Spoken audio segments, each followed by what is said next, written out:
सबसे पहला टॉपिक जो वीक 2 में सबसे पहली चीज आती है वो होती है इंडिपेंडेंस ऑफ रैंडम वेरिएबल। अब भाई इंडिपेंडेंस है क्या? सबसे पहली चीज तो ये मतलब इंडिपेंडेंस क्या हुई, मतलब किस चीज को हम लोग इंडिपेंडेंट बोलेंगे। तो इसका हाँ दो मतलब है। एक ये मतलब एक मैथमेटिकली है और एक थियोरिटिकली है। अगर थियोरिटिकली देखो तो तुम कोई भी रैंडम वेरिएबल ले लो, एक्स एंड वाई, और उसको तुम कोई पर्टिकुलर रेंज में वो वैल्यूज लेते हैं जो कि टी एक्स और टी वाई है, या 1 2 3 1 2 3 लेके चल सकते हैं। अगर उन दोनों के थ्रू जो इवेंट्स हम डिफाइन करेंगे वो इस तरीके के होंगे कि एक्स वाई को इफेक्ट नहीं करेगा एंड वाई एक्स को इफेक्ट नहीं करेगा, तो वो इंडिपेंडेंट इवेंट्स कहलाते हैं। ठीक है, ये हो गया थ्योरेटिकली मतलब जो यहाँ लिखा हुआ। और अगर मैथमेटिकली जाओगे तो इसका मतलब ये है कि ज्वाइंट पीएमएफ जो होता है, मतलब कि एक साथ दोनों के ऑकरेंस का चांस वो बराबर होता है उसके मार्जिनल से। मार्जिनल मतलब इंडिविजुअली क्या हो रहा है उसके प्रोडक्ट के बराबर, जो यहाँ लिखा हुआ भी है F X Y T1 T2 F X T1 F X T1 and F Y T2। मतलब कि कोई हमारे पास रैंडम वेरिएबल का एग्जांपल नीचे शायद दिया हुआ भी है कि कोई इवेंट ऑकर होता है, उसका कोई रेंज है, T1 का कोई रेंज है टी एक्स में 1 2 3, T2 का भी 1 2 3 ही मान के चल लेते हैं। तो दोनों का साथ में होने का चांसेस, हाँ ये वाला एग्जांपल कितना सही एग्जांपल है। इसमें T1 का रेंज 0 1 जा रहा है और T2 का रेंज 0 1 जा रहा है।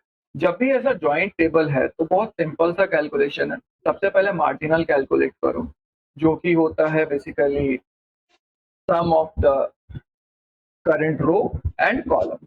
और फिर उस बेसिस पे हम लोग ये चेक करेंगे कि फॉर एग्जांपल अगर हम लोग को F00 निकालना, तो हम लोग देखेंगे कि तुम्हारा जो F00 का वैल्यू क्या है ज्वाइंट में 1/4, लेकिन इसका मार्जिनल वैल्यू क्या है। तो हम लोग देख रहे हैं कि F X into F Y चाहिए, तो हम लोग को एफ एक्स में क्या चाहिए, 0 चाहिए। एफ एक्स ऑफ 0 क्या है हमारा 1/, राइट। और एफ वाई ऑफ 0 क्या है 1/, दोनों को मल्टीप्लाई करेंगे तो भी हम लोगों को 1/4 मिलता है, राइट।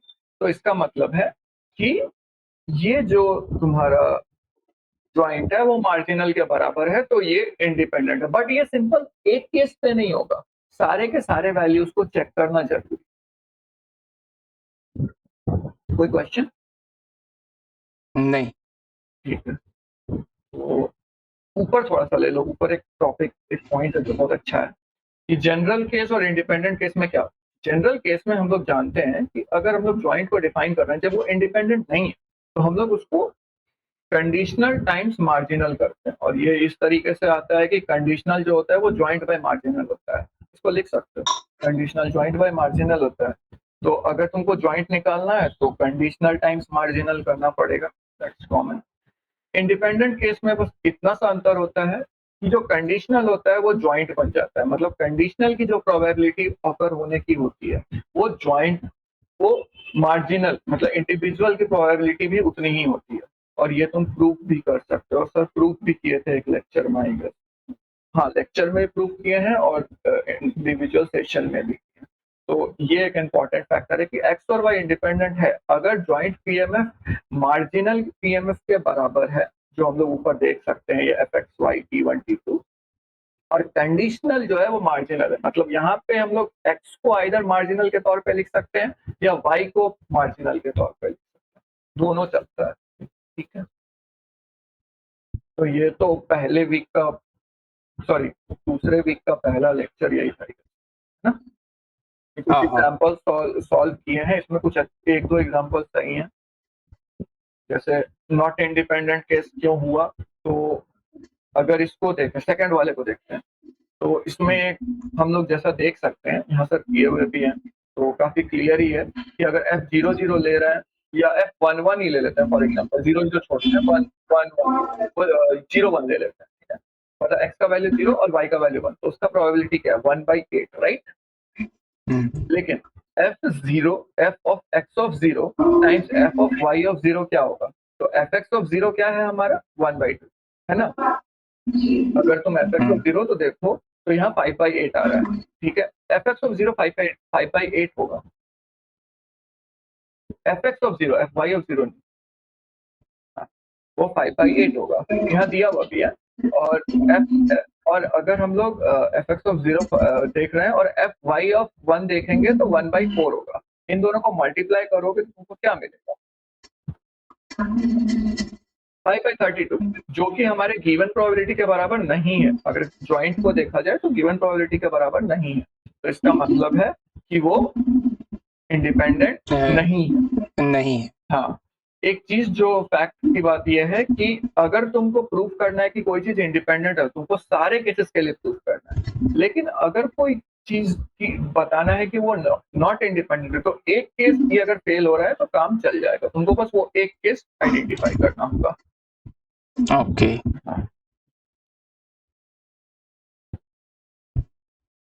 अगेन सेम एग्जांपल है, ये वाला एग्जांपल, ठीक है। ये एग्जांपल इंडिपेंडेंट है, देखने से भी लगता है कि इंडिपेंडेंट है। इसमें अगर तुम देखो तो एक छोटा सा क्विक टिप भी है कि अगर सारे के सारे तुम्हारे ज्वाइंट जो है वो बराबर हैं और मार्जिनल भी जो निकल रहा है वो बराबर ही निकल रहा है, तो मैक्सिमम टाइम वो इंडिपेंडेंट होंगे। बट कई केसेस में नहीं भी हो सकते, कुछ केसेस में नहीं होते हैं, बट इस केस में एटलीस्ट है। इसमें अगर तुम देखो तो ये यूनिफॉर्म डिस्ट्रीब्यूशन है ना। हाँ। अब ये क्या है, मोर एग्जांपल्स। ये बेसिकली सर वही चीज कर रहे हैं जो वहाँ है, इसको बताने की जरूरत है।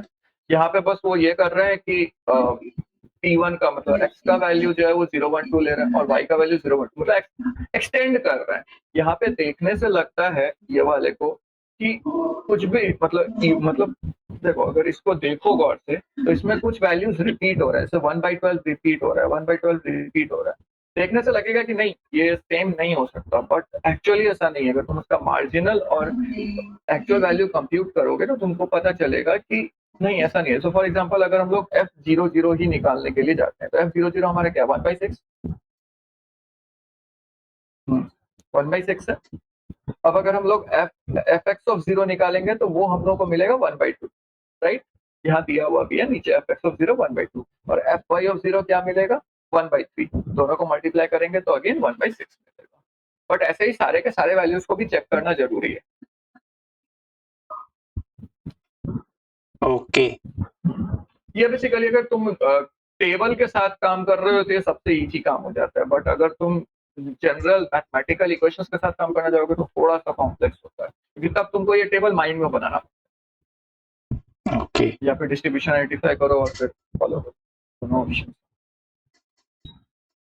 तो ये अगेन यहाँ एक छोटा सा टिप, अगर तुम कोई डिस्ट्रीब्यूशन कोई भी टेबल में देख लो कि एक वैल्यू 0 है और उसका मार्जिनल नॉन जीरो आ रहा है, सारा का सारा मार्जिनल, कोई भी ऐसा मार्जिनल नहीं है जो 0 आ रहा है।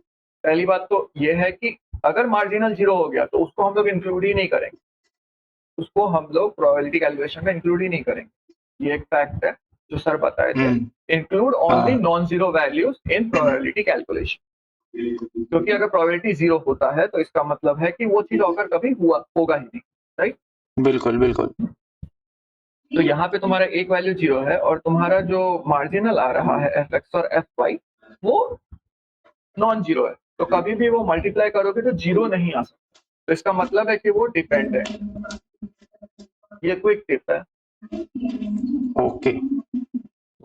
और भी कुछ है क्या? ये सब एग्जांपल्स हैं, बस वही तरीका है, सबका वही तरीका है। अब यहाँ पे क्या किए टू शो दैट, हाँ वही मैं बोल रहा था ना कि अगर तुमको एक्स और वाई इंडिपेंडेंट बताना है तो तुमको ये जो तुम्हारा कंडीशन है कि ज्वाइंट और मार्जिनल सेम होना चाहिए, जो लोग ऊपर किए, वो सारे के सारे वैल्यूज के लिए करना जरूरी है। अगर एक भी वैल्यू फेल करता है तो वो डिपेंडेंट कहला जाएगा। ऑन द अदर हैंड अगर तुमको एक्स और वाई डिपेंडेंट प्रूफ करना है तो तुम जस्ट ये कर सकते हो, कोई एक वैल्यू के लिए उसको फेल करवा दो। और स्पेशल केस तो हम लोग अभी अभी देखे कि अगर हमारा ज्वाइंट 0 है लेकिन मार्जिनल 0 नहीं है तो वो एक dependent random.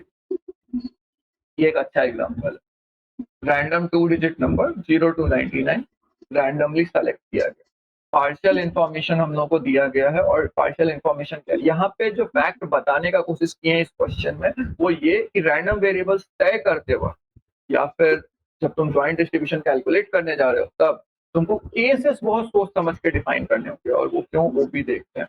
Late X be the digit in units place, X कोई यूनिट प्लेस का डिजिट है, Y be the remainder obtained when number is divided by 4। अच्छा, यहाँ पे सिर्फ 2 ही डिजिट को वो लेके चल रहे हैं, तो क्या क्या वैल्यूज आ सकती हैं। तो सबसे पहली चीज जो किसी भी क्वेश्चन में करना चाहिए, सर भी बोलते हैं, सबसे पहली चीज रेंज पहले आइडेंटिफाई करो कि एक्स जो रैंडम वेरिएबल है या जो भी रैंडम वेरिएबल है उसका रेंज क्या है। रेंज हमेशा आइडेंटिफाई करो सारे रैंडम वेरिएबल का, आइदर तुम फंक्शन लो या नॉर्मल लो, कोई फर्क नहीं। उसका रेंज आइडेंटिफाई करने के बाद मैं तो जनरली डिस्ट्रीब्यूशन आइडेंटिफाई करने की कोशिश करता हूँ, बट कई बार डिस्ट्रीब्यूशन नहीं भी आइडेंटिफाई। और एक चीज जो यहाँ दिया हुआ है कि 0 to 99 है, राइट। अब अगर देखें तो x जो है वो हमारा क्या है, नंबर यूनिट प्लेस का, राइट। तो यूनिट प्लेस का 0 से लेकर के 9 तक लेके जाते हैं, और सबका प्रोबेबिलिटी क्या होगा 1/10, सबको इक्वली लाइकली प्रोबेबिलिटी है, राइट। और अगर हम लोग 4 से डिवाइड कर रहे हैं तो मैक्सिमम हम लोगों को जो नंबर मिलेगा वो 3 तक ही जा सकता है। आइदर 0 हो सकता है, 1 हो सकता है, 2 हो सकता है, 3 हो सकता है। 4 इसलिए नहीं हो सकता, जैसे ही वो 4 से डिविजिबल हो गया इसका मतलब है कि हम लोगों का वो अगेन 0 पे रोल आउट हो गया, राइट। हम लोगों को यस यस मॉड्यूलो 0 मिल गया, तो वो नहीं होगा। मॉड्यूलो तो हम लोग पाइथन में पढ़े थे। तो अब हम लोग देखेंगे कि क्या ये रैंडम वेरिएबल है इंडिपेंडेंट। ये ऐसा पता चलता है कि ऐसा नहीं है। क्यों? क्योंकि अगर तुम 1 0 देखो तो वो 0 होगा। 1 0 1 0 यानी कि तुम्हारा पहला डिजिट 1 है, राइट। यूनिट स्पेस पे यस 1 है, यस और तुम उसका 1 है मॉड्यूलो 4 निकालोगे तो कभी भी तुमको क्या 0 मिल सकता है। 0 नो नो नो 4 से तुम मॉड्यूल डिवाइड नहीं कर सकते, राइट। लेकिन अगर तुम fx1 और fy1 मतलब मार्जिनल का चांसेस देखो तो क्या है, 1/10 टाइम्स 1/4, 1/40, यस क्योंकि कंडीशन सेटिस्फाई नहीं करता। तो यहाँ पे यस केसेस तुमको डिफाइन करने आने चाहिए कि तुम कैसे केसेस को डिफाइन करोगे, कैसे रैंडम वेरिएबल वैल्यूज लेंगे, कैसे नहीं लेंगे, वो सारी चीजें। ऐसे एग्जांपल्स और भी हैं नीचे होंगे, या एग्जांपल पावर प्ले ओवर का। ये शायद पहला स्लाइड का आखिरी, मतलब पहले लेक्चर का शायद आखिरी स्लाइड होगा। ये कॉम्प्लेक्स बता रहे हैं कि कितना कॉम्प्लेक्स हो सकता है। अब फॉर एग्जांपल अगर तुम x बोलते हो कि number of runs in over है और y number of wickets in over है, तो इसके कितने सारे पॉसिबल रेंजेस हैं x क्या क्या ले सकता है। एज पर सर x जो है वो मैक्सिमम 16 रन्स ले सकता है, उससे ज्यादा नहीं लेगा। और y नंबर ऑफ विकेट्स हैं, बट सबसे बड़ी बात यह है कि हमारे पास इसको प्रूव करने के लिए डेटा नहीं। वो डेटा कलेक्ट करना बहुत जरूरी है। तुम एक पर्टिकुलर सेट ऑफ डेटा ले और डिफाइन कर सकते हो, बट अगर तुम जनरली डिफाइन कर रहे हो, जैसे अगर हम लोग डाइस को थ्रो करते हैं और उससे हम जनरली डिफाइन कर सकते हैं, बट हम लोग आईपीएल पावर प्ले ओवर को जनरली डिफाइन नहीं कर सकते, क्योंकि बहुत सारी चीजें उसमें आ जाती है, राइट। पावर प्ले ओवर में क्या होता है, तुम्हारे फील्डर्स जो होते हैं वो कम होते हैं, तुम्हारे पास जो नंबर ऑफ रन है, छक्के चौके मारने के चांसेस बढ़ जाते हैं, तुम्हारे विकेट्स अगर चले गए तो वापस से बैट्समैन को पेस में आने का दिक्कत हो सकता है, मतलब टाइम लगता है एज पर जो भी हम लोग का हिस्ट्री रहा है। तो ये सारी डोमेन नॉलेज बहुत जरूरी होती है ऐसे सब रैंडम वेरिएबल्स को ये करने के लिए। बट सर इसको सबसे जो प्राइम क्वेश्चन पूछे वो ये है कि एक्स एंड वाई डिपेंडेंट है क्या। मेरे ख्याल से डिपेंडेंट नहीं है, क्योंकि मेरे को याद है जब हम लोग वीक 0 में थे तो सर एक एग्जांपल लिए थे, उसमें वो बताए थे कि रन के बेसिस पे विकेट्स के बेसिस पे रन कैसे डिस्ट्रीब्यूट हो रहे हैं। तो अगर विकेट्स तुम्हारे ज्यादा जा रहे हैं तो रन कम बन रहे हैं, और अगर तुम्हारे रन ज्यादा जा रहे हैं तो विकेट्स कम बन रहे हैं। तो ये डिपेंडेंट हुए ना, इंडिपेंडेंट नहीं हुए। तो मैं ये सोचता हूँ कि ये इंडिपेंडेंट नहीं है, ये डिपेंडेंट है, बट बिल्कुल we don't have proof, right. इसे लॉजिकली सोच सकते हो बट ये प्रूफ नहीं, राइट। अब नेक्स्ट चीज जो आती है वो ये है कि independence of multiple random variable. इसका अभी लॉजिक वही है कि एक्स से लेके एक्सन तक मल्टीपल रैंडम वेरिएबल्स, तुम X Y Z alpha beta gamma कुछ भी तुम डिफाइन कर दो, और अगर एक्स से डिफाइन हुआ इवेंट वाई को इफेक्ट नहीं करता, एक्स से डिफाइन हुआ जेड को इफेक्ट नहीं करता, ऐसे करते करते मल्टीपल, मतलब टोटल एक्स से डिफाइन हुआ इवेंट एक्सएन तक को इफेक्ट नहीं करता, और एक्सएन से डिफाइन हुआ इवेंट एक्स तक को इफेक्ट नहीं करता, तो हम लोग उसको बोलेंगे। और सेम लॉजिक लगेगा बट यहाँ पे अगर देखो तो यहाँ पे ये होगा कि तुम्हारा जो रैंडम वेरिएबल्स है वो बहुत लार्ज वैल्यूज ले सकता है, right? x1 to xn n values तक वो जा सकता है। तो तुम सबको अगर तुमको करना सिंपल है, सारे के मार्जिनल को मल्टीप्लाई करते जाना, बट कई बार इस मार्जिनल को निकालने में टफनेस आ जाती है। उसके लिए सॉल्यूशंस हैं जो आगे हम लोग देख सकते हैं। अभी तक में कोई क्वेश्चन है किसी के पास? कुछ भी? कौन कौन है देखें एक बार जरा। वो तुम देखे ही नहीं हो, नहीं मैं तो देख लो।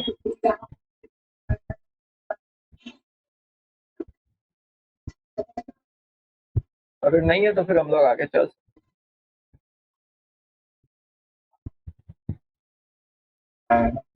ठीक 6 लोग हैं क्या हुआ? और ठीक है, ठीक है। बोल नहीं पाऊंगी यार। आगे देख। कोई क्वेश्चन हो तो मुझे रोक देना। हाँ, बिल्कुल। Again same logic, joint marginal के बराबर होगा और कंडीशनल जो है वो तुम्हारा जो तुम्हारा पीएमएफ है वो अनकंडीशन पीएमएफ, मतलब कि बेसिकली कंडीशनल जो है वो मार्जिनल के बराबर हो जाएगा। बट यहाँ पे एक लॉजिक ये है कि ये कंडीशनिंग तुम करोगे कैसे, और ये हम लोगों को पिछले वीक में सिखाया गया है, लास्ट लेक्चर में। अगर तुम नोट्स खोलोगे तो तुमको जो इस वीक का नोट्स है और पहले वीक का नोट्स दोनों मर्ज मिलेगा, और जहां से वीक 2 स्टार्ट हो रहा है नोट्स, उससे ऊपर में वो चीज दिया हुआ है तो तुम उसको पढ़ सकते हो। यहाँ एक एग्जांपल ले लेते हैं। यहाँ पे सर जो एग्जांपल लिए हैं वो ये है कि xi इज इक्वल टू 1 अगर if टॉस हेड है, और xi इज इक्वल टू 0 अगर if टॉस टेल्स, और i का वैल्यू 1 2 3 अप टू n तक ले सकते हो, कुछ भी ले सकते हो। बट यहाँ सर 3 रैंडम वेरिएबल लिए सिंप्लिसिटी के लिए, फिर धीरे धीरे वो कॉम्प्लेक्सिटी बिल्ड करेंगे। बट अगर 3 रैंडम वेरिएबल लिए तो हमारा चांसेस क्या बनता है कि तीनों एक साथ, मतलब जो ज्वाइंटली का ज्वाइंट जो हम लोग निकालेंगे वो कैसे निकालेंगे, क्या तरीका होगा? बेसिकली अगर देखो तो अगर हेड्स लेते हैं तो भी 1/2 है, और टेल्स लेंगे तो भी 1/2 है, और हमारे पास 3 केसेस है, राइट? तो 1/2 into 1/2 into 1/2 is equal to क्या 1/2 इंटू 1/2 इंटू 1/2, तो 1/2 क्यूब मतलब 1/8, आइदर 0 या 1 के लिए। तो ये हमारा ज्वाइंट पीएमएफ। बस इंडिविजुअल पीएमएफ क्या हुआ फिर, क्योंकि हम लोग को चेक तो इंडिविजुअल के लिए भी करना है ना, तो हम लोग को ये चेक करना है कि fx1 ऑफ t1 क्या वैल्यू ले रहा है, 1/2 ही लेगा, राइट? हर केस में वो 1/2 लेगा। fx2 ऑफ 1 या 0 जो ले लो, मतलब मल्टीपल केसेस बनेंगे ना, यहाँ पे एक केस तो नहीं बनेगा, यहाँ पे कितने बनेंगे? 2 है ना। 2 के लिए हम लोग 4 को डिफाइन करते हैं, 6 आई गेस 6 केसेस बनेंगे, 8 केसेस। तो सबके लिए चेक करने से अच्छा है कि हम लोग जस्ट नॉर्मली ये फॉर्मूला अप्लाई करें, तो वो भी कर सकते हैं। तो ये भी 1/2 ही आएगा और तीसरा वाला भी 1/2 ही आएगा। अब तुम इसके ऊपर एक और चीज कर सकते हो, तुम बोल सकते हो कि नहीं मैं सिर्फ x1 और x2 ही लूंगा या x1 x3 ही लूंगा, तो उस केसेस पे देखोगे तो 1/2 1/2 1/4 और इधर 1/2 1/2 1/2। तो ये इंडिपेंडेंट है या नहीं, इसको इस तरीके से पता कर सकते हैं। बट ये बेसिकली एक्सटेंशन है टू रैंडम वेरिएबल्स के ज्वाइंट, मतलब इंडिपेंडेंस का एक्सटेंशन है मल्टीपल। आगे चल सकते हैं। अब यहाँ पे आ जाता है डिस्ट्रीब्यूशन। सेम वही चीज है जो मैं शायद ऊपर बताया, अलग ज्यादा तो है नहीं, बस इसमें एक चीज ये किया गया है कि एक्साई यूनिफॉर्म को फॉलो करता है। एक मिनट जब नीचे करना अवनीश, हाँ नीचे नीचे ऊपर कर दिए, मुझे कुछ देखना है। हाँ तो वही मैं बोल रहा था, नीचे ये लोग एक एक स्लाइड में बढ़ा रहे थे ना सर। हाँ ये वाला नेक्स्ट एग्जांपल है, पहला वाला एग्जांपल मैं ऊपर ही बता दिया, चाहो तो ऊपर कर सकते हो, बट वो क्लियर है। जो हम लोग पिछली बार देखे थे कि सिर्फ हमारे पास x और y रैंडम वेरिएबल था, इस बार हमारे पास 3 रैंडम वेरिएबल है और 3 डिजिट नंबर के 0 से लेके 919, सॉरी हाँ 909। x क्या है हमारा first digit from the left, y, तो हम लोग का x का रेंज क्या होगा? x का रेंज हमारा होगा यूनिफॉर्म 0 to 9, 0 से लेकर 9 तक के वैल्यूज ले सकता है और वो इक्वली लाइकली प्रोबेबिलिटी के साथ लेगा, ये भी सच है। y का क्या हो सकता है? Number modular 2। y के लिए तुम बोल सकते हो कि अगर वो टोटली 2 से डिविजिबल है तो वो इवन नंबर है, और अगर वो 2 से डिविजिबल नहीं है, मतलब रिमाइंडर कुछ देता है, तो उसको हम लोग 1 के तौर पे रिप्रेजेंट कर रहे हैं, और इसका मतलब है कि वो एक ऑड नंबर है। और z के लिए यूनिफॉर्म फिर अगेन लास्ट डिजिट है, तो इसलिए हम लोग first digit from the left, हाँ, अगर लास्ट डिजिट है तो फिर 0 से लेकर 9 तक का यूनिफॉर्म। तो अब अगर हम लोग इसके साथ हम लोग कुछ चीजें कर सकते हैं, जैसे हम लोग अलग अलग चीजें कैलकुलेट कर सकते हैं। मैं बताया था ना, एक्स जेड एक्स पी, मतलब एक्स जेड कर सकते हैं, एक्स वाई कर सकते हैं। तो हम लोग ये चेक कर, इसमें मतलब बताने का कोशिश ये किया गया है कि इवन तो तुमको लगेगा कि मतलब क्या कहते हैं, मार्जिनल्स इंडिपेंडेंट हैं सारे के सारे, लेकिन ज्वाइंट इंडिपेंडेंट नहीं हो सकते। एग्जाम्पल यहाँ पे ये है कि अगर एफ एक्स और जेड है, तो एक्स हमारा क्या डिजिट था, लेफ्ट, राइट, और हमारा जेड क्या है, डिजिट है, राइट, लास्ट डिजिट है और फर्स्ट डिजिट है। तो इन दोनों के बीच में कोई दिक्कत नहीं है, 1/10 दोनों का प्रोबेबिलिटी होगा, तो 1/100 होगा, और एफ एक्स जेड भी 1/100 ही आ रहा है, तो वो सही। एक्स वाई के साथ भी हम लोग को कोई दिक्कत नहीं है, क्यों? क्योंकि एक्स जो है वो तुम्हारा 1/10 लेगा प्रोबेबिलिटी, क्यों? क्योंकि वो फर्स्ट डिजिट था, सबसे 100 डिजिट पे था। और T2 क्या है हमारा? T2 है बेसिकली इवन है या ऑड है कि नहीं, मतलब वो नंबर डिविजिबल 2 से है या नहीं है, कोई फर्क नहीं पड़ता हम लोग को। यहाँ पे एक चीज जो ध्यान देने वाली बात है वो ये कि यहाँ पे जेड का कहीं कोई रोल नहीं है, इसलिए हम लोग जेड को फोकस नहीं करें, बिल्कुल भी फोकस नहीं करेंगे जेड को। तो इस तरीके से हम लोग बोल सकते हैं ये 1/20 होगा, क्योंकि ये पहली बात तो 1/10 और इंटू 1/2 करोगे तो 1/20 हो जाएगा, सेकंड वाला एक्स वाई के लिए एरो डाल दो। हाँ, लेकिन वाई जेड के साथ क्या है? मैं बोला था ना, केसेस डिफाइन करना इंपॉर्टेंट है, सबसे पहले केसेस डिफाइन करना जरूरी है। वाई जेड नहीं हो सकता, क्योंकि अगर तुम वाई जेड के साथ देखो तो कुछ केसेस तो बन जाएंगे, लेकिन अगर मैं बोलूं एक नंबर है जो 2 से एंड होता है और वो एक ऑड नंबर है, जैसा हम लोग वाई के लिए बोल रहे हैं, हम लोग एक्स को नहीं देख रहे हैं, हम लोग सिर्फ वाई को देख रहे हैं, 2 से एंड हो रहा है और वो एक ऑड नंबर, तो क्या ऐसा इवन पॉसिबल भी है? नहीं, ऐसा पॉसिबल नहीं है। तुम्हारे लिए ऐसा कोई प्रोबेबिलिटी बनता ही नहीं, कोई नंबर इवन होकर के, कोई नंबर 2 से एंड होकर के ऑड नहीं हो सकता।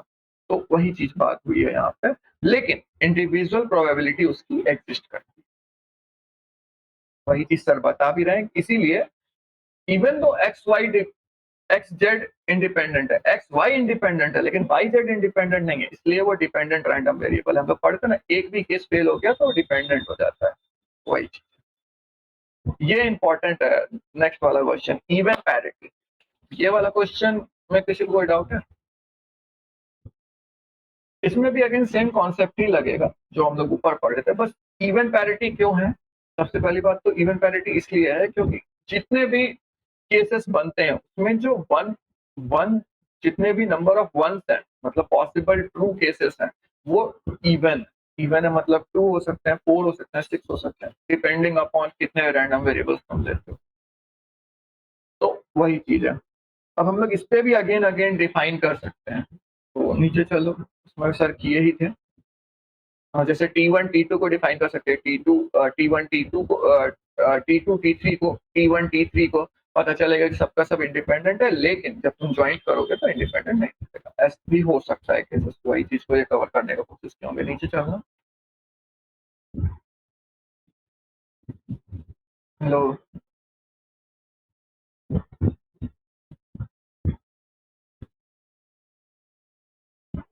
यहाँ पे सर पहले ही डिफाइन करते हैं कि एक्स आई जो भी ith टर्म होगा वो यूनिफॉर्म होगा, यानी कि अगर कोई वैल्यू है तुम्हारा, जो कि फॉर एग्जांपल हम लोग ले लेते हैं 011, तो इसका मतलब है कि फर्स्ट टाइम 0 आया, दूसरे टाइम 1 आया और तीसरे टाइम 1। इसमें देखो हर एक पेयर इंडिपेंडेंट है, T1 इंडिपेंडेंट है T2 से, T1 T2 से इंडिपेंडेंट है, T1 T3 से इंडिपेंडेंट है, T3 T2 से इंडिपेंडेंट है, कोई एक दूसरे को अफेक्ट नहीं करता है। लेकिन ज्वाइंट सेम नहीं है, क्योंकि इसमें x1, x2 और x3 0, 0, 1 है, यानी कि पहला वैल्यू 0, दूसरा वैल्यू 0 और तीसरा वैल्यू 1।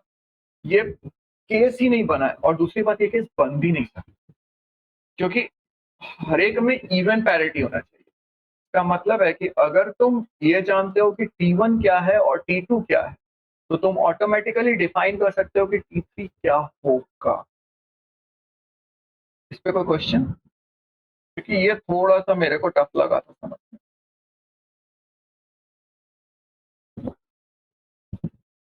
मैं जब भी क्वेश्चन पूछता हूँ तो छोड़ देते हैं। ठीक है, x3, x1, x2, x3, हाँ ठीक है, डिपेंडेंट रैंडम वेरिएबल। नीचे ये इंपॉर्टेंट कॉन्सेप्ट है IID। IID मतलब इंडिपेंडेंट एंड आइडेंटिकली डिस्ट्रीब्यूटेड। अब ये जैसे ही टर्म इंडिपेंडेंट आ जाता है, इंडिपेंडेंट का मतलब अभी हम लोग ऊपर देखें, ज्वाइंट मार्जिनल के बराबर होगा। प्लस IID में एक चीज, दो चीज और होता है, मैंने एक ही चीज बताया। पहला, x और y सेम, मतलब जो भी रैंडम वेरिएबल्स जिसके साथ हम लोग कंपेयर कर रहे हैं उसके रेंजेस सेम होंगे, और उसके जो मार्जिनल PMF होंगे यानी इंडिविजुअल PMF जो होंगे वो सारे के सारे सेम। ये सेकंड पॉइंट जो है कि रेंजेस सेम होगा, ये सर बताए थे पिछले से पिछले वाले सेशन। रेंज सेम होंगे मतलब जो x और y वैल्यू टेक पुट कर, जो भी रैंडम वेरिएबल्स है x1 टू xn, सारे के सारे जो वैल्यूज होंगे वो सेम रेंज के अंदर होंगे।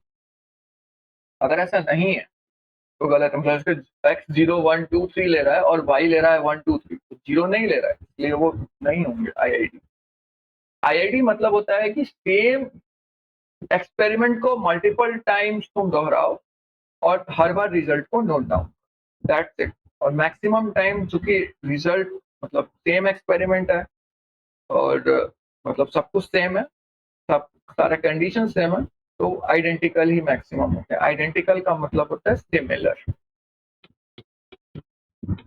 एग्जाम्पल, टॉस अ कॉइन मल्टीपल टाइम्स। तो इसमें सबसे पहली चीज जो है वो ये, क्यों मल्टीपल टाइम? ठीक है, कॉइन को टॉस किया मल्टीपल टाइम, अगर मैं बोलता हूँ कि पहली बार हेड आया और दूसरी बार टेल आया, एक्स और वाई से डिनोट करूंगा, तो दोनों के रेंजेस सेम है, 0, 1, 0, 1, कोई दिक्कत नहीं, और दोनों की प्रोबेबिलिटी भी हाफ ही होंगी, राइट।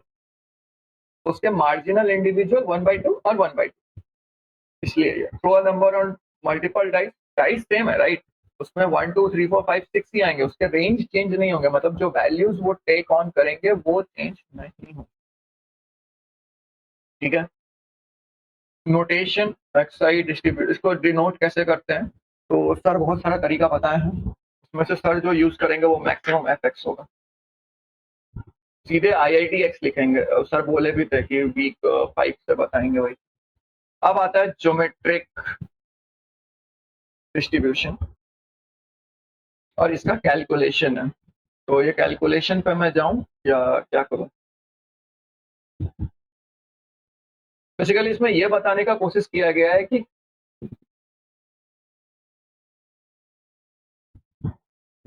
वो ठीक है, लेकिन इसमें बेसिकली एक पॉइंट को फैक्टर आउट किया गया है कि कई बार जॉइंट निकालना तुम्हारे लिए बहुत मुश्किल हो सकता है, तो इसलिए तुम उसको फैक्टर, इंडिपेंडेंट अगर है और IID है तो तुम उसको फैक्टर कर सकते हो और प्रोडक्ट ऑफ मार्जिनल में लिख सकते हो, और सबके वैल्यूज चूंकि सेम होंगे इसलिए उसके पावर रेज हो जाएंगे। और बेसिकली ये वही बताने का कोशिश किया गया कि अगर x1 ग्रेटर देन j है, x2 greater than j, xn greater than j, मतलब डायरेक्टली बोल सकते हैं x ग्रेटर देन j होगा, और उसके हिसाब से k से लेकर k का वैल्यू j+1 से इंफिनिटी होगी। अगर उससे कम है तो सेटिस्फाई नहीं कर रहा x ग्रेटर देन j का कंडीशन, राइट। और 1 minus p to the power k minus 1 times p, ये ज्योमेट्रिक फॉर्मूला है, बेसिकली ज्योमेट्रिक डिस्ट्रीब्यूशन का PMF का फॉर्मूला है, वो एक्सपेंशन है।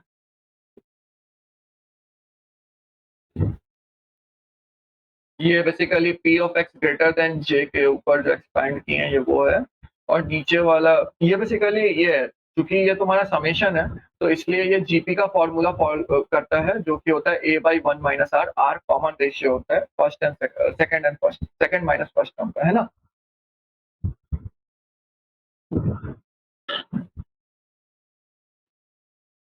वो भी कर सकते हैं,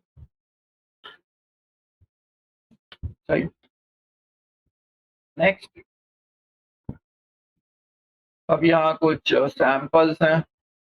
probability that 4 is missing in the sample, probability that 4 appears exactly once in sample, and what is the probability that 3 and 4 appears at least once in the sample.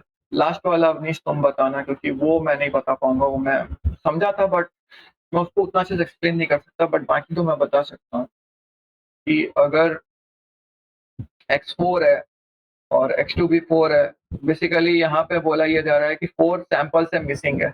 इसका मतलब सारे के सारे जितने भी एक्सपेरिमेंट हुए सब में से 4 मिसिंग है, और चूंकि वो एक आईआईटी है ऑलरेडी, हम लोगों को ये पता है, तो ऊपर जरा करना, ऊपर शायद प्रोबेबिलिटी का वैल्यू दिया हुआ है ना 1/16 या ऐसा कुछ। हाँ, 4 का प्रोबेबिलिटी क्या है 1/16, और 4 ही मिसिंग है, तो इसका मतलब हम डायरेक्टली कॉम्प्लीमेंट निकाल सकते हैं 1 - 1/16, तो हम लोग को 15/16 मिलेगा। और चूंकि multiple values of multiple trials हैं, x1 x2 x3 random values multiple है ऑन मल्टीपल इवेंट्स, तो इसलिए उसका पावर जो होगा, मतलब वो सारे के सारे मल्टीप्लाई होंगे, तो basically power n times multiply हो रहा है, तो पावर n हो जाएगा। इसमें जो एक फैक्टर इंपॉर्टेंट है सेकंड वाले क्वेश्चन में, वो ये है कि ये आइडेंटिफाई करो कि केसेस क्या बन सकते हैं, क्या क्या मल्टीपल केसेस हो सकते हैं जो बन सकता है। जैसे 4 एग्जैक्टली वन, एटलीस्ट वंस नहीं, एग्जैक्टली वंस, मतलब एक ही बार वो अपीयर हुआ है। अब वो पहले वाले एक्सपेरिमेंट में भी हो सकता है, दूसरे वाले में भी हो सकता है, तीसरे वाले में भी हो सकता है, ऐसे करते करते मल्टीपल में हो सकता है, राइट। मतलब x1 4 हो सकता है, x2 लेके अब xn 4 नहीं होगा, x1 4 नहीं होगा, x2 4 होगा, बाकी सारे 4 नहीं होंगे। तो बेसिकली अगर तुम इसको गौर करो तो ये एक तरीके से सक्सेस एंड फेलियर का क्वेश्चन बन जाता है। और जैसे ही ये सक्सेस एंड फेलियर का क्वेश्चन बनता है, मतलब क्योंकि ये n इंडिपेंडेंट बर्नौली ट्रायल्स है और उसका सम है, तो बेसिकली ये बाइनोमियल में कन्वर्ट हो जाएगा। और जो हम लोग यहाँ देख सकते हैं n इंटू 1 माइनस ये p into 1 minus p to the power n minus, basically binomial में कन्वर्ट हो गया। थर्ड वाला मैं नहीं बता पाऊंगा, थर्ड वाले में मेरे को खुद थोड़ा डाउट है, क्या कवर कर दोगे?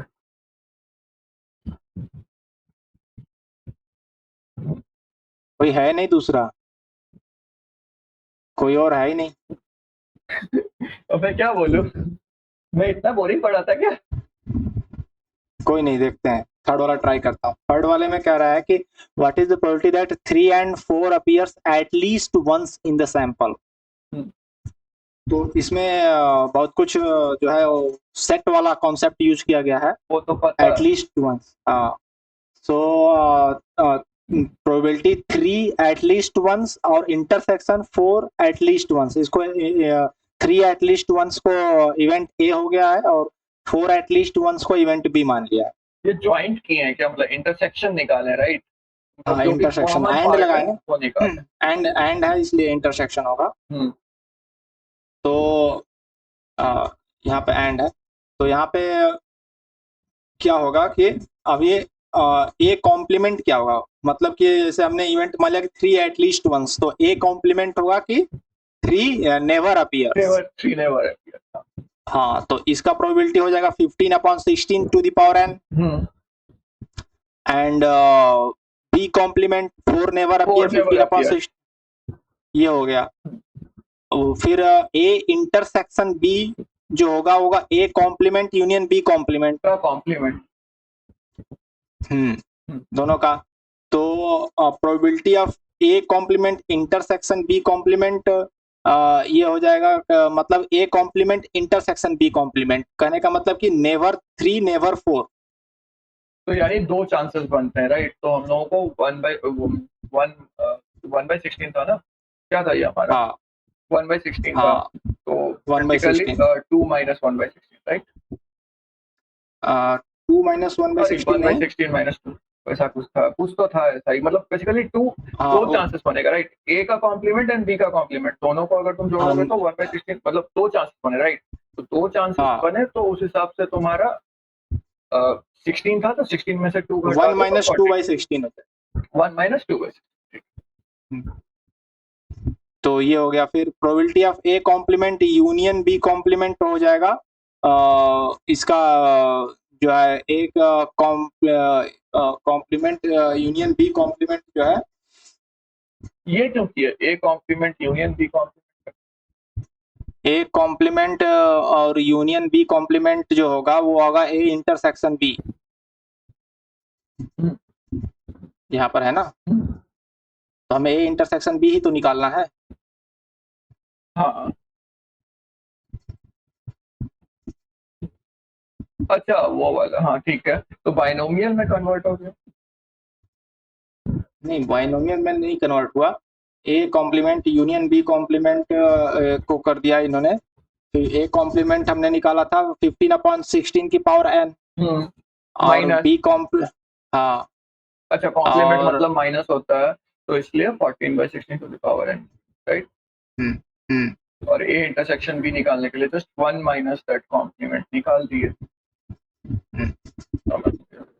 ये इंपॉर्टेंट है, memoryless property of geometric random variable. इसका डेरिवेशन पे मैं नहीं जा सकूंगा क्योंकि इसका डेरिवेशन से ज़्यादा हार्ड नहीं है, इजी है, बट इसके बोलने का मतलब जो हम लोग अभी ऊपर भी देखे थे, पहले तो सर नॉर्मल वाला बताएं कि एक्स ग्रेटर देन क्या होगा। X greater than n basically अभी ऊपर हम लोग देखे ही थे कि अगर ये एक आईआईडी है, ये मेमोरीलेस प्रॉपर्टी ज्योमेट्रिक का तभी फॉलो होता है जब वो एक आईआईडी होता है, मतलब इंडिपेंडेंट एंड आइडेंटिकली डिस्ट्रीब्यूटेड होता है सारे इवेंट्स। तो बेसिकली समेशन ऑफ के इज इक्वल टू, अगर हम लोग बोलते हैं एक्स ग्रेटर देन एन तक, तो k is equal to n plus one से इन्फिनिटी। क्यों? अगर एक्स के एन हो जाएगा या एन से लेस हो जाएगा तो तुम्हारा प्रोबेबिलिटी का चांसेस ही नहीं रहेगा। 1 minus p to the power k minus one times p, और 1 minus p to the power n times p plus 1 by minus p to the power n plus one times p. ऐसे करते करते देखोगे तो तुमको basically again एक geometric series मिलेगा, जो अगेन हम लोग फॉर्मूला पुट करके निकालेंगे और फिर कैंसिल कर देंगे, बहुत सारी मतलब सारे कैलकुलेशन करके कैंसिल करेंगे तो 1 minus p to the power n होगा। तो बेसिकली सिंपल भाषा में अगर p to the power x greater than n है, यानी कि कोई रैंडम वेरिएबल ग्रेटर देन कोई चांसेस के या एन कर दे रहा है, तो वो 1 minus p to the power n होगा। सेकेंड वाला प्रॉपर्टी थोड़ा ज्यादा इंटरेस्टिंग है। इसका बोलना है कि अगर कोई इवेंट ऑकर हुआ है, से एम चांसेस में हम लोग को कोई इवेंट में फेलियर मिला है, और हम लोग चाहते हैं कि next m plus n chances में, मतलब से अगर हमारे पास 8 चांसेस में फेलियर मिला है, और अगर हम चाहते हैं कि नेक्स्ट 18 चांसेस में हम लोग पास हो जाएंगे, इसका क्या प्रोबेबिलिटी है, तो वो सेम होगा नेक्स्ट 8 चांसेस को कैलकुलेट करने के बराबर। बेसिकली जो एक बार फिर से बोलना। अगर हम लोग बोलते हैं कि हम लोग कोई इवेंट ऑकर हुआ है 10 बार, ठीक है, 8 छोड़ तो 10 बार, ठीक है, हाँ और उसके बाद हम बोलते हैं कि नेक्स्ट 18 चांसेस में, और ये 18 जो ये 10 बार हुआ है, इसमें हम लोग को फेलियर मिला है, इसमें हमको कोई भी सक्सेस नहीं मिला है, मतलब ये सक्सेस का प्रोबेबिलिटी हम लोग को नहीं मिला है, सिर्फ हर बार हम फेल हुए। और हम बोलते हैं कि नेक्स्ट 18 चांसेस में क्या चांस है कि तुम्हारा जो वैल्यू आएगा, क्या कहते हैं, तुम्हारा जो वैल्यू है कि सक्सेस आने का चांसेस क्या हो। तो बेसिकली तुम्हारा जो तुम स्टार्ट करोगे तो तुम्हारा जो प्रोबेबिलिटी एक्स ग्रेटर देन 10 था उसी के बराबर होगा, राइट, ऐसा ही। ओके क्योंकि एक्स देखो, एक्स 8 बार ऑलरेडी ऑकर हो चुका है ना, सॉरी एक्स 10 बार ओके ऑलरेडी ऑकर हो चुका है, और अगर तुम 10 बार देखते हो तो m का वैल्यू 10 पुट करोगे तो तुम्हारे पास 10 माइनस मैं बोल रहा हूँ 18 बार। यहाँ पे एक चीज जो ध्यान करने वाली बात है ये कि तुमको मालूम है कि तुम और कितनी बार चांसेस जाना चाहते हो, राइट, ये तुमको ध्यान रखना है, तुम और कितनी बार जाना चाहते हो, तो तुम जस्ट घटा देना, जितना घटाने से जो तुमको वैल्यू मिलेगा वो उसका बराबर होगा। तो यहाँ m अगर 10 है और मैं बोलता हूँ 18 बार, तो 10 माइनस 8, 10 प्लस 8 करोगे तो 18 आएगा, राइट, तो n का वैल्यू क्या होगा, 8 होगा। उसको बेसिकली लॉजिक यही है। ओके मतलब जो भी तुम ऑलरेडी हैपन हो चुका है वो भूल जाओ, और एक तरीके से रीसेट हो जाएगा सब कुछ, और फिर से तुमको शुरू से करना है, ऐसा समझो। या विजुअलाइजेशन है, इसमें कुछ कवर करने लायक है तो बताओ। बेसिकली नहीं है, एक दो चीज आ जाता है, जैसे अगर तुम यूनिफॉर्म डिस्ट्रीब्यूशन देखते हो तो आई होप एक्स और वाई ये सब क्लियर होगा, मतलब एक्स क्या डिनोट करता है, वाई क्या डिनोट, इसको कवर कर लेते हैं जस्ट। तो अगर देखो तो x जो है वो बेसिकली क्या क्या वैल्यूज ले रहा है रैंडम वेरिएबल वो कवर करता है, और y जो है वो मतलब y एक्सिस जो है वो बेसिकली प्रोबेबिलिटी कैलकुलेट करता है इंडिविजुअल रैंडम वेरिएबल का कि वो क्या वैल्यूज टेक करेगा। फॉर एग्जांपल 0 टेक करने का 1/11 है, 1 टेक करने का 1/11 है, ऐसे करते हैं। बाइनोमियल के लिए सर कैलकुलेट किए हैं आई गेस, बट लॉजिक वही है, Okay. कुछ अलग नहीं है इसमें, कुछ ऐसा मुझे लगा नहीं कि बताने लायक है। देखते हैं कुछ इंपॉर्टेंट निकल जाए यहाँ पे। वो ये चीजें हमने पढ़ चुके हैं, पहले भी कर ये सब कर चुका है, कुछ ऐसा है नहीं जो मतलब बता सके हम। एक इम्पॉर्टेंट तो अभी चीज ये आता है बस इसमें, अगर तुम देखो बाइनोमियल 10 0.5 है, अगर तुम कोई फंक्शन डिफाइन कर देते हो y is equal to x से कुछ भी फंक्शन, तो उसकी हाँ वजह से कुछ चेंजेस आ सकते हैं, बट कोई मॉडरेट मतलब बेसिकली तुमको जो भी तुम्हारा y का वैल्यू है वो जो भी फंक्शन है उसमें x का वैल्यू पुट करना, जो भी वैल्यू निकलेगा उस बेसिस पे तुम जो भी डिस्ट्रीब्यूशन है उसका पीएमएफ निकाल लेना और उससे कैलकुलेट करके प्लॉट कर देना, सिंपल। ठीक। इसमें कुछ ऐसा है नहीं, अगर कुछ हो तो कुछ तो बता दो। ये एक्सपोनेंशियल का है कि एक्सपोनेंशियल ग्राफ कैसे चेंज होता है सडनली, ये क्रक्स है, ये कवर कर सकते कि अगर 1-to-1 फंक्शन है या मोनोटोनिक फंक्शन है, मतलब एक कर्व ले लिया और उस पे एक हॉरिजॉन्टल लाइन डाल दी है, अगर उसे एक पॉइंट पे इंटरसेक्ट करता है जैसे x-5 to the power x, तो ऐसे फंक्शंस जो होंगे डिफरेंट आउटपुट, मतलब for different input different output, तो इसका टेबल मेथड से तुम आराम से कैलकुलेट कर सकते हो। इसका पीएमएफ भी विजुअलाइज करना बहुत ईजी होगा और बेसिकली कुछ ज्यादा चेंज होगा ही नहीं, प्रोबेबिलिटीज में चेंज नहीं होगा, यूनिफॉर्म डिस्ट्रीब्यूशन है तो और रेंजेस चेंज हो सकते हैं, रेंज चेंज हो सकता है, ये चेंज। अब बात आता है अगर एक रैंडम वेरिएबल है और मेनी टू वन फंक्शन, मतलब ऐसे फंक्शंस जो मतलब मल्टीपल आउटपुट्स प्रोवाइड कर सकते, ठीक है। अभी कोई है नहीं, नहीं है कोई, तो मैं कहता हूँ कि फिर रहने दे है तो। ठीक है, एक रैंडम वेरिएबल है और मेनी टू वन फंक्शन है, मतलब हम लोग जानते हैं मेनी टू फंक्शन क्या होता है। मेनी टू वन फंक्शन मतलब हो गया कि तुम्हारा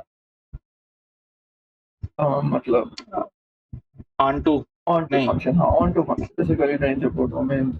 मेनी टू वन बेसिकली तुम एक तरीके से बोल सकते हो कि मल्टीपल वैल्यूज, मतलब मल्टीपल इनपुट जो है, जैसे हमारा था ना यूनिक इनपुट और यूनिक आउटपुट, वैसा नहीं रहेगा। तो वो हम्म, बेसिकली एक मतलब दो इनपुट से सेम आउटपुट आ सकता है, यूनिकनेस खत्म हो जाएगा। तो ऐसे में क्या करना है, ऐसे में कुछ नहीं करना है, बहुत सिंपल है। जो भी वैल्यूज नॉन यूनिक है, सबसे पहले जो रेंज हमारा बनेगा वो रेंज में सिर्फ यूनिक वैल्यूज आएंगे। फॉर एग्जांपल अगर 5 मल्टीपल टाइम्स रिपीट कर से 3 टाइम्स, तो हम सिर्फ 1 टाइम्स करेंगे, लेकिन उसकी जो प्रोबेबिलिटी है वो इस तरीके से चेंज होगी कि जो इंडिविजुअल प्रोबेबिलिटी होगी उस पर्टिकुलर रैंडम वेरिएबल से, 5 के लिए 1/11 है और ऐसे 3 है, तो 1 बाय सारे के सारे प्रोबेबिलिटीज को हम लोग ऐड कर देंगे उस पर्टिकुलर रैंडम वेरिएबल। जैसे यहाँ 4 है, तो 4 के लिए हम लोग क्या 1/11 और 1/11, तो 2/11 हो जाएगा। 9 के लिए भी सेम हो जाएगा। ये एक फंक्शन है just normal, generally square function ऐसे ही होता है, तब उसमें तुम नेगेटिव वैल्यू पुट करो या पॉजिटिव, फर्क नहीं पड़ता। और इसका पीएमएफ टेबल ओके इस तरीके से बना है, जैसा मैं बोला y का यूनिक रेंजेस लो और फिर उसके इंडिविजुअल वैल्यू को काउंट कर दो, इतना ही है, इसमें ज्यादा कुछ नहीं है। ओके। इससे बस ग्राफ थोड़ा सा चेंज होता है, जब तुम z का ग्राफ प्लॉट करोगे या y का ग्राफ प्लॉट करोगे तो थोड़ा सा चेंज होगा, बट ज्यादा नहीं, सेम लॉजिक है। ओके। y एक्सिस जो है वो पीएमएफ ही डिफाइन करेगा और x एक्सिस जो है वो तुम्हारा वैल्यूज ही और डिफाइन ये करेगा। वैल्यूज। हाँ, बट इस बार क्या होगा, शिफ्ट हो सकता है ग्राफ, थोड़ा चेंजेस हो सकते हैं, उसके पीएमएफ में भी चेंजेस हो सकते हैं, उसके एक्स एक्सिस के वैल्यूज में भी चेंजेस। फॉर एग्जांपल यहाँ 0 से लेकर 10 तक है, बट इसका रेंज देखो 0 से लेकर 25 तक, ग्राफ कितना स्ट्रेच हो गया, 0 का प्रोबेबिलिटी कम हो गया और बाकी सब का प्रोबेबिलिटी बढ़ गया, इस तरीके से चेंजेस हो सकते हैं। और बिल्कुल। है इसमें कवर तो कुछ मेरे ख्याल से नहीं है करने को।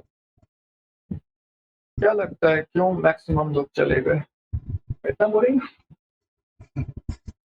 जो भी होगा, नहीं को किसी का समझ में आ रहा होगा